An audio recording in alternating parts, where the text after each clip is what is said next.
urahoma. Haleluya. Imana igumugisha. Impamvu mubonye si iminota namuriye, hari ibintu ari masengera.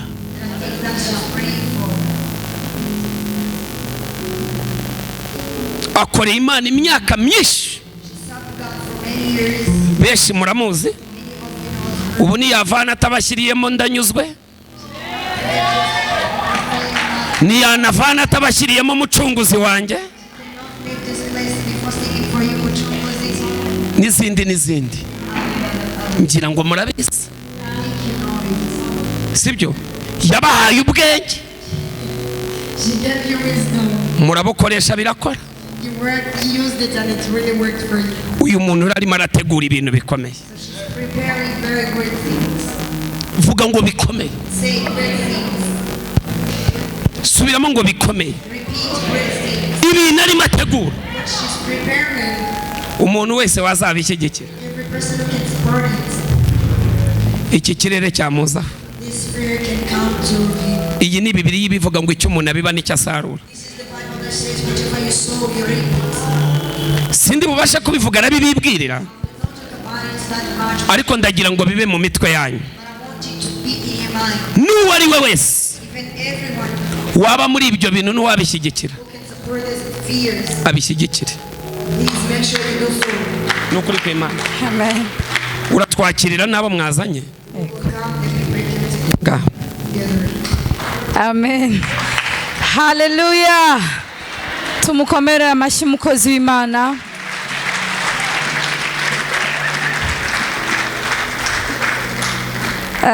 Ndamwubaha kandi ndamukunda. Udakomye amashyi afite ishyari rikomeye.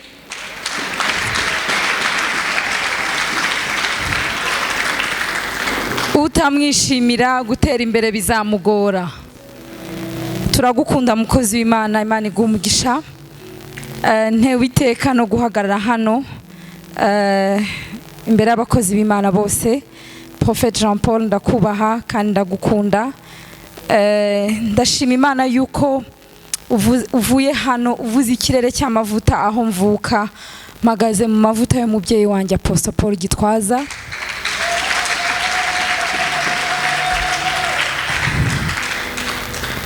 Rero ndatekereza yuko Imana ye yitwa Imana yanjye, kandi iby'ubutwari iri bunkoreshe irabinkoresha. Ndashimira Imana ko nongeye kugaruka hanga, hari icyo Imana yavuze. Erega byaciyemo.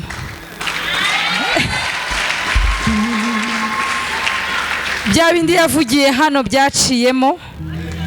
Navuye hano nambitswe isaha, igihe cyanjye nkinjiramo. Rero Imana iravuga. Amen. Aba bantu twazanye ni abantu b'Imana. Sinzi niba mushaka kunyemerera niba banyemereye bakaza hano. Ndabinginze nibaze hano. Ni mubakomera amashyi kubera ko bari mu gihe cyabo.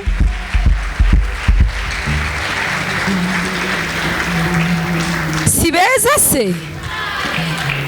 Niba mudafite ishyari ni beza? Aha. Ndashimira Imana kuri aba babyeyi. Aba bantu twazanye ni abantu badasanzwe. Ntabwo nari kwizana kuko Kristo ntacyemera yuko ngenda njyenyine, ahubwo yampaye abantu beza. Amen. Amen. Impamvu mbahamagaye hano nuko twakiye ubuhanuzi buvuga ngo twese twafashe umwitero wacu, twafashe umwitero wacu. Amen. Yitwa Mama Elise. Tidusa. Nakuze bavuga ko ari mama, kandi ni mama nibyo. Ni umubyeyi wanjye. Noneho Imana yamumpaye nk'umunyamasengesho ukomeye cyane ku buzima bwanjye. Rero nzi neza yuko ari buve hano hantu hari ikintu ahakuye mu izina rya Yesu. Yitwa Claudine. Ni umukozi w'Imana, ariko nzi ko nawe uyu mugoroba mu minota mike dusigaranye hari ahantu ari bwambuke kandi akahagera. Amen. uyu ni murumuna wa mama yitwa Pacifique. Kuva navuka nabonye umuntu uhora arira, arizwa n'ibyiza, ateta imbere y'Imana, ansengera, ankomeza,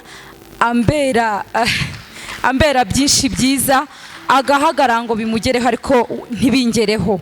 So Imana imuha umugisha. Ndashimira n'Imana yuko ikirere cye cya business waje kubimubwira, ndangije kubimubwira, kandi ndabizi neza ntashidikanya yuko ikirere cye cyafungutse. Uyu yitwa Musengamana Sud, ni umuntu tubanye unzi nkivuka ndi umwana mutoya, ariko nshimira amavuta ari ku buzima bwe nayo kunyubaha. Yaritanze aravuga ngo ntuzatwara imodoka urushye, I will be your driver.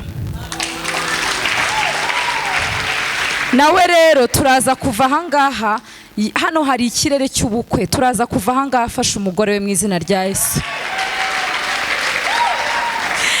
Haleluya. Uyu ni umutante wanjye ariko mwita Nina Label, ni mwiza nkuko mubibona. Ibiriho biravugwa. Rero ni inshuti yanjye magara, ni umunyamasengesho, tugendana mu bintu byo gusenga. Mubwira ko tuje gusenga, arambwiye ngo kereka aho badasenga ndumva ndi mu muriro. Rero nzi neza yuko nawe ari bwambuka akagera mu kirere cyo kwakira ndetse no gukoreshwa n'Imana muri uyu mugoroba. Imana imuha umugisha. Uyu nguyu ni papa wanjye umbyara. Uyu ni umukobwa ukundwa na papa, ni mukuru wanjye, ntago aba mu Rwanda, aba muri Amerika. So ku gikorwa ntegura cy'imyaka 22 maze muri uyu muziki, nta kindi cyamuzanye, yaje kuntetesha. Yaje kunkunda. Ni umuntu w'umunyabwenge cyane, umunyabuntu bwinshi. Rero nzi neza yuko we ibirere byose n'imigisha yanjye double ari buyakire. Ndamwubaha, yakurikiranaga online, n'ubwa mbere ageze hano. Imana imuha umugisha rero.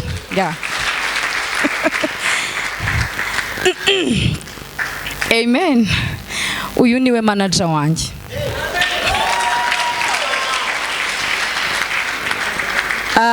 Niba mubona umuntu aba successful mu buzima, abakeneye umunyabwenge, abakeneye umuntu ureba kure, ukeneye umuntu ubwira ngo ndashaka kubaka umudugudu agahita akubwira ngo birashoboka.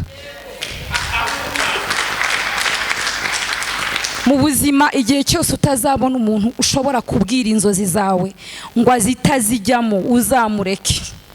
Uyu ni umuntu wahuye n'ubuzima bwanjye burahinduka, mva mu buzima bwo hasi ngera mu buzima bwo hejuru, atiyirije, atagiye mu bintu birebire. Ni umunyabwenge ukomeye, utegura ibintu bikomeye ku isi, ategura amanama akomeye n'ibintu bihambaye.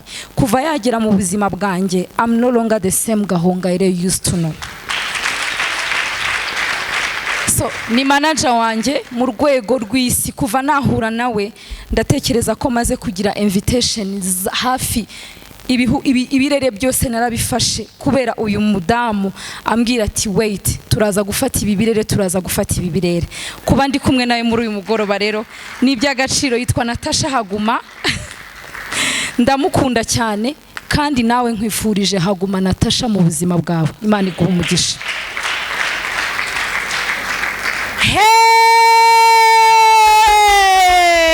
Haleluya.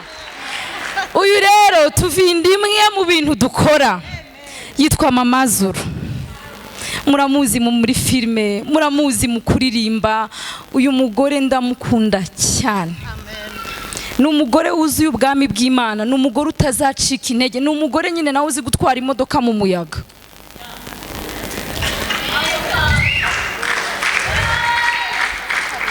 Ni umugore uhagaze mu gihe cye, ngomba kumuvuga kubera yuko iyo mbonye umugore wahagaze akaririmba, agakina sinema, akanezeza amaso y'abantu, mukabohoka mugaseka, kandi akabaha umunezero wese afite. Mama Zuru ntazasaza. Amen. Mu izina rya Yesu. Amen. Rero ndamwubaha nk'umuramyi.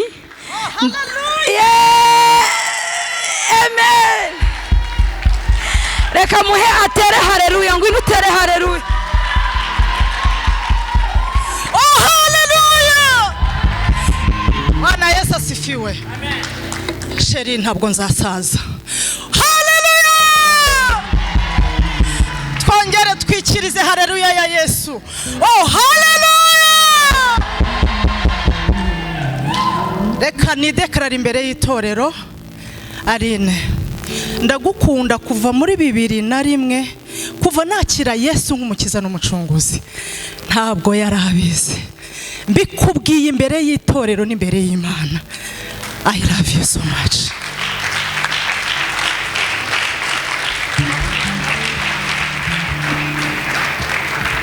Ngo yari yarabuze umwanya wo kubimbwira kandi turahorana kandi tuba turi kumwe, ariko ndagukunda nagutanze. Rero uyu munsi impamvu nabazanye aba bantu nuko mbere yuko mbibabwira nabonye bagera hano bakamera nk'abantu babatijwe. Mbona babatijwe mu mwuka wera nk'uko wabivuze wari urimo. Iyi si noneho igihe aho igeze ikeneye abagore, ikeneye abakobwa, ikeneye umugore utari gutinya guhabwa mesaje, ikeneye umugore udatinya kubaka umudugudu, ikeneye umugore udatinya kugura indege, ikeneye umugore udatinya kuzana isoko ahantu yari yabuze. Iyi si nta wundi muntu ikeneye, ni umugore umeze nkawe.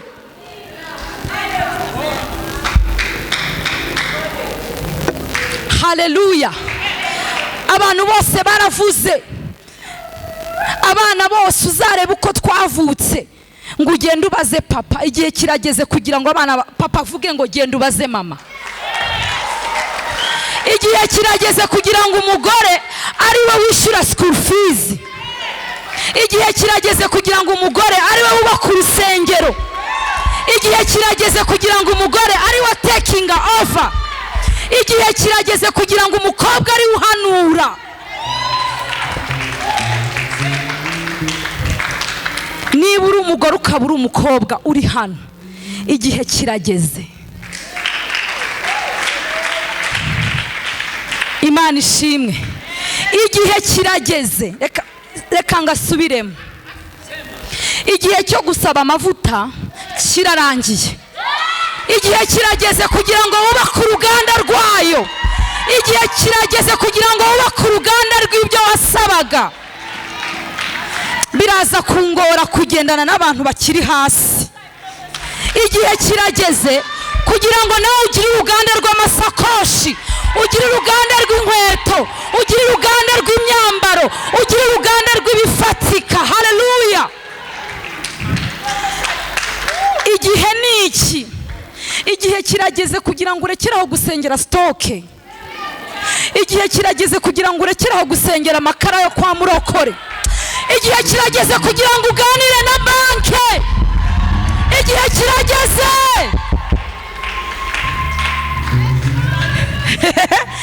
Haleluya.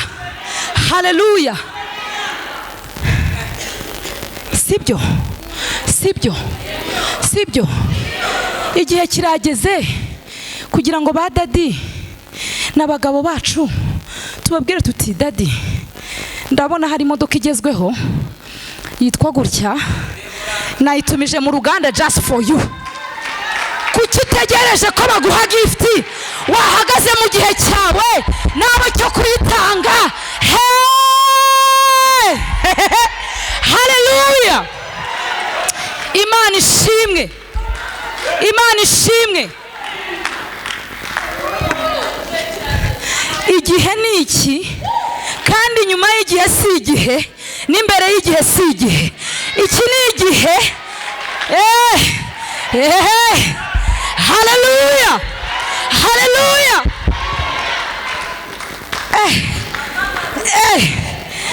Mama, umukobwa mutoya, igihe ni iki? Niba utaratekereza kampani yawe waba wisohokeye.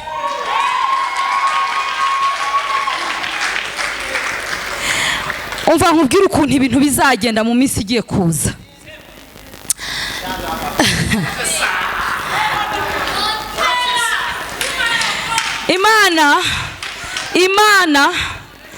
Imana abantu bafite utuntu tugufi bari gutambukwa, ariko abantu bafite inzozi ngari bari gusohorezwa. umva abantu bafite inzozi ngari bagiye gusohorezwa